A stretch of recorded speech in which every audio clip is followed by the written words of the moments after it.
pause. Let's go into this amazing experiment that's only 20 years old, and it's changed the way physicists look at not just quantum computing, but the nature of the universe. What you're about to learn is absolutely incredible, because the delayed choice quantum eraser experiment is merely the double slit with entangled photons. So in the double slit, traditionally we just put through normal photons. In this one, we actually put through entangled photons. Okay, now here is the delayed choice quantum eraser experiment. If you've never seen it before, it looks very complicated at first, but it truly isn't.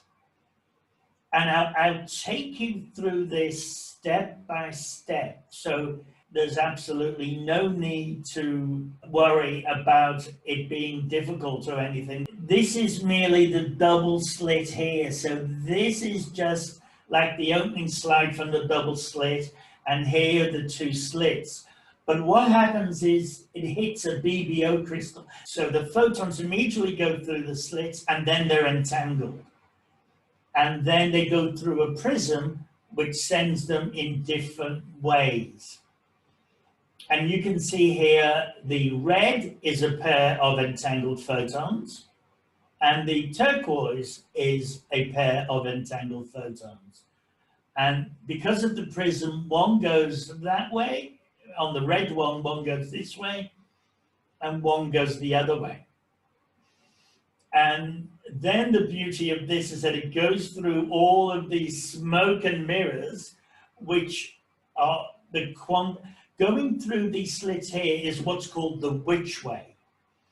And if you remember from the double slit, we're not allowed to know the path of the electron, Heisenberg's uncertainty principle. So we're not allowed to know the which way. And if we do, it collapses the wave function. The entangled photons are sent in different ways to these detectors. There are 5 detectors, detector 0, and you must look at them. At these detectors, they actually show either an interference pattern, which means it is a wave, or a clump pattern, which is 2 vertical lines, which means the photon arrived there as a particle. By sending the photon in an entangled pair, and sending one way and one another way, we can do amazing experiments. Okay, so what was the point of the delayed choice quantum eraser experiment? It was 2 points. First of all, with the double slit, people were saying, well, hold on, when you measure the photon, you are actually disturbing it, because measurement is by sending a photon to collide with another photon and come back and say there was a photon there. Scientists said, hold on a minute, the act of measurement is affecting whether it was interference or clump. So this experiment doesn't have any measurement. It just has a way of manipulating with smoke and mirrors. It can mean that we can know which way the photon traveled. And then it's interesting to see what effect that has. So no measurement. Secondly, it shows us that events, the future can affect events that have already happened, at least in the quantum realm. But remember, we're all made up of quantum particles. The experiment was only done in 1999, not that long ago, by Kim, Yu, Kulik, Shi, and Scully. You can think of it as the double slit with entanglement. And the 2 concepts that you have to understand are the which way and the delayed choice. The which way is which slit does the photon travel through, and the delayed choice is that because of the apparatus in the experiment, the actual hitting of the back screen is delayed because it's going through mirrors and beam splitters, and that's what causes all this amazing mystery of quantum physics.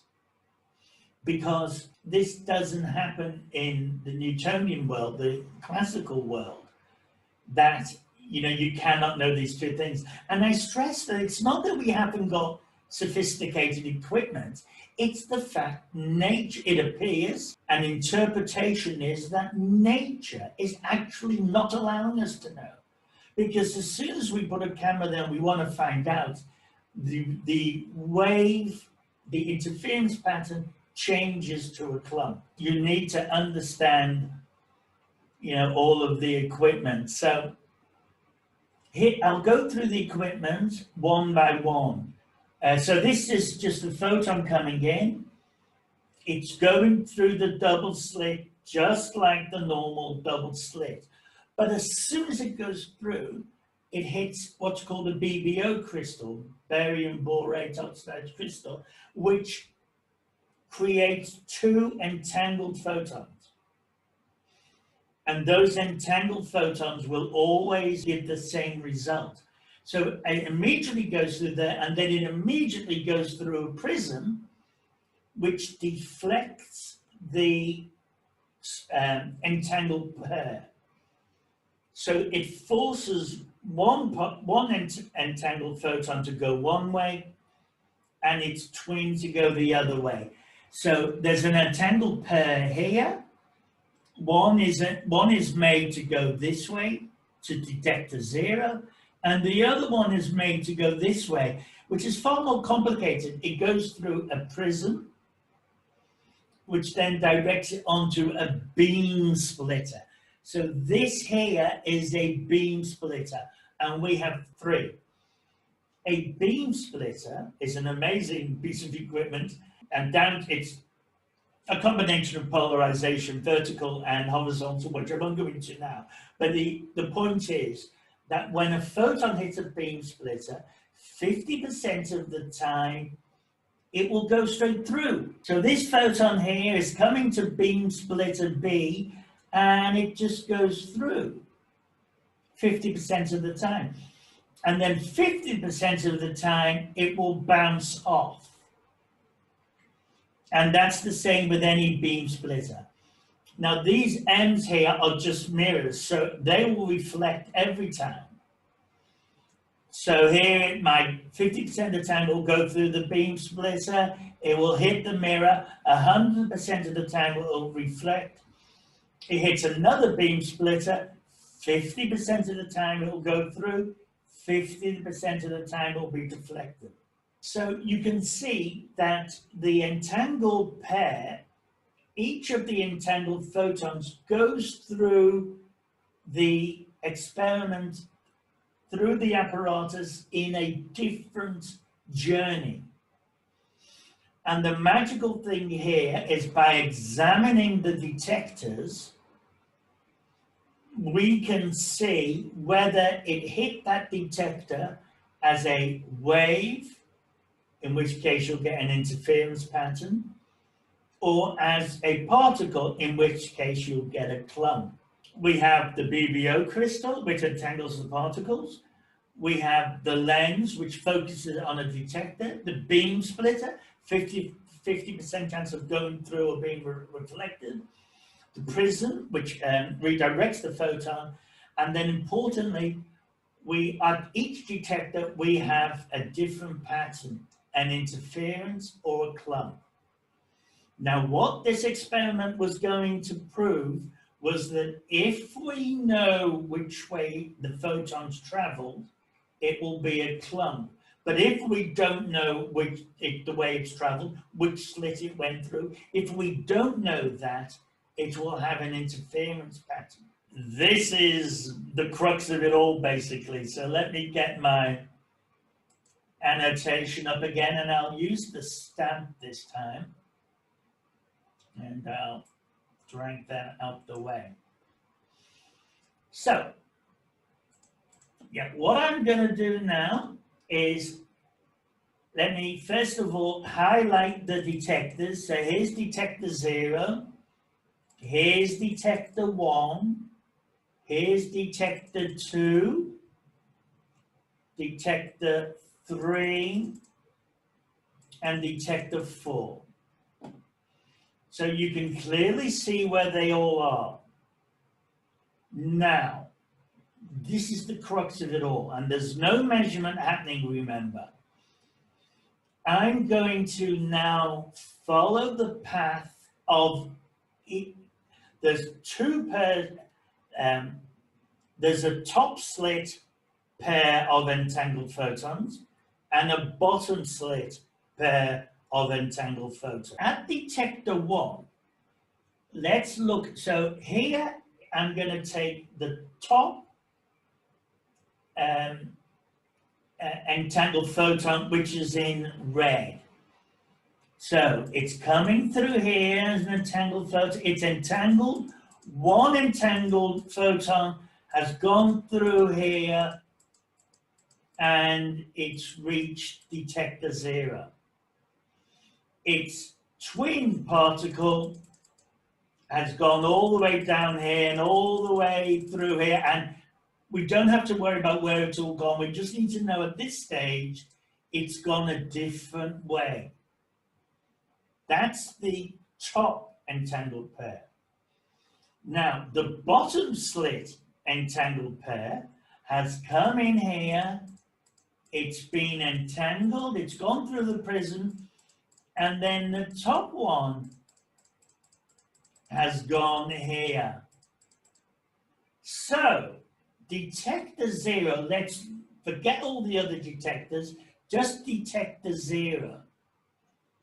So I'm now asking you, so if you could try and answer in chat, I'd be very grateful if somebody can answer this. But you can see that at detector 0, we don't know which slit it came through. It could have been the top one from the top slit, or the top one from the bottom slit. We don't know. So if we don't know which way it's gone, can anybody tell me what the pattern we would expect to see at D0? Oh, thank you, Sheetal. Yes, and you're exactly right. It's an interference pattern. Why? Because we don't know its path. So because we don't know, nature says, I'll say nature, there's a lot of different interpretations, but nature doesn't know whether it's the top one or the bottom one, or the top photon of the bottom slit. We don't know which slit it went through. So there's an interference pattern. Let's compare that. Now I could go through each detector, but let's just compare that with detector 3.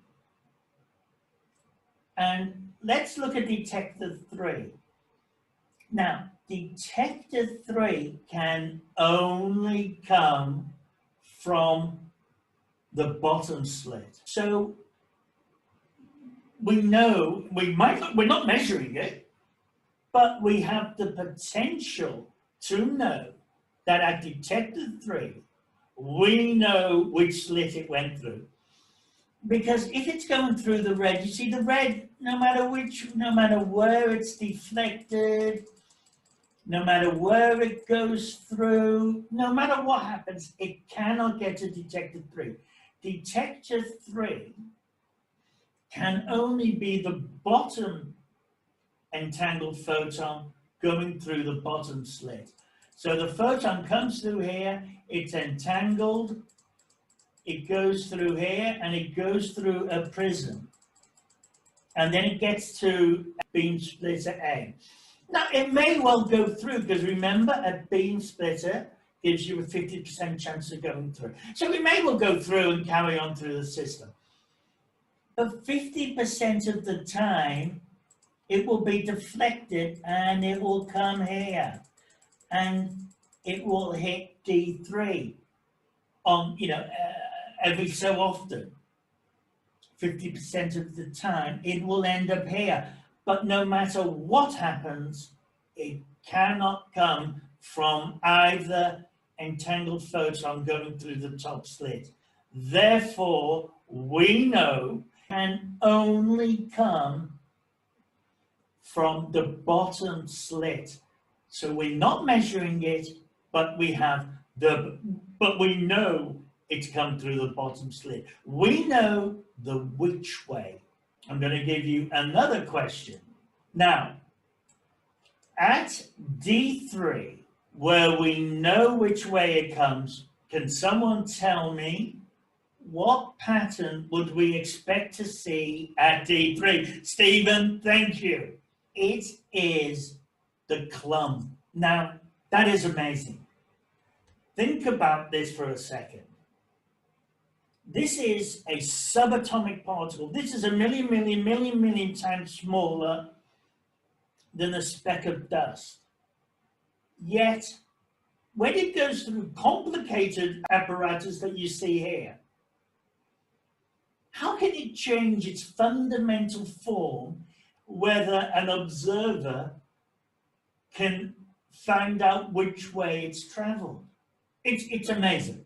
But think about what's happening. How can that be? It's just amazing. There's no measurement, there's no interference. It's not one photon hitting another and then knocking it to one side. Now, guys, can it get any weirder? Well, this is quantum mechanics, so you know the answer to this, don't you? It can get a lot weirder, because there's something I haven't told you. We're now going to introduce time into this experiment. You can see, let's just take the red, and where's my stamp? So we're only going to take the red. The top entangled photon goes on this short distance to D0. Short, not uncomplicated, direct, and it hits D0. Its entangled partner, who must always show the same spin, i.e. if the top entangled photon is a wave, then its twin has to be a wave. If the top entangled photon is a particle, then its twin entangled photon has to be a particle. So that one's gone that way, but this one, it takes longer because it's going, in the case of D1, it's traveling a lot further. It's going through beam splitters, it's bouncing off mirrors, it's going through another beam splitter, and it ends up at D1. So there's a time difference, albeit measured in nanoseconds. But there's a difference. Here's what the amazing thing is. Well, it's all amazing, but this is unbelievable. When we send a photon through, this one registers either a clump or a interference. So this goes through and it makes a measurement at detector 0. Now, let's just say let's in fact say that its partner goes through here, la-di-da-di-da, and gets to D1, which is an interference pattern, then D0 will show an interference pattern as well. Perhaps what you would expect. However, when the first one goes through and hits D0, let's just say the second one goes through here, is deflected from beam splitter B, and has a clump pattern at D4.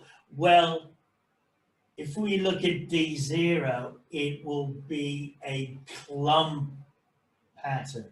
Entangled photons will always give the same result.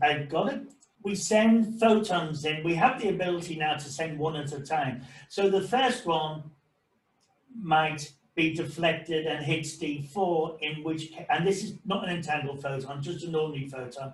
it would go through and it would be detected at D4. And the wave function would be collapsed and the same as D3. So Sheetal's completely correct. And again, there's been no measurement here. However, remember the second entangled photon, anything that goes through here, and this is what we call the quantum eraser, where even though we, like here at D3, we know which slit it's gone through, D3 and D4. We know D4, top slit, D3, bottom slit. But if you send another photon through and it goes through, so that it's just chance, it's going through the beam splitter and then it will be an interference pattern. But what I'm saying to you, and this is the important thing, whatever happens, D0 will always, and I mean after millions of experiments, it will always equal the same as what its entangled photon ends up as. So its entangled photon, by chance, will end up at D1, D2, D3, or D4. This is the delayed, because it takes longer to go through this apparatus than the other one. So we're delaying whether it's, and it's by chance, whether it's going to be an interference pattern or a clump. It just depends on whether it's deflected off the beam splitters, or it goes through both, or it goes through one, is deflected off the other. We don't know. But somehow, its entangled twin already knew what was going to happen in the future.